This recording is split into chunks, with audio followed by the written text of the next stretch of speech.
അപ്പം ഇന്നത്തെ എൻ്റെ ലഞ്ച് എടുത്താലോ. അപ്പോൾ ചോറെടുത്തു. പിന്നെ അതേപോലെ ഇന്ന് ഞാൻ ഉരുളൻകിഴങ്ങും പിന്നെ നേന്ത്രക്കായും കൂടി ഒരു ഉപ്പേരി വെച്ചതാണ്. അപ്പോൾ അത് കുറച്ചെടുക്കാം.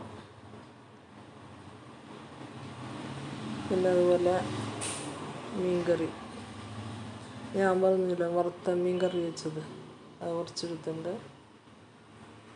പിന്നെ ഇത് ഞാൻ നല്ല ചമ്മന്തിയാണ് കേട്ടോ. അത് നമ്മൾ ഉണക്കമുളകും ചുവന്നുള്ളിയും ഒക്കെ കൂടി വറുത്ത്,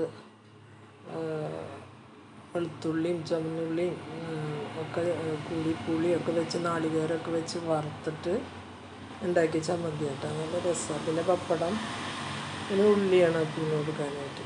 അപ്പോൾ അതാണ് ഇന്നത്തെ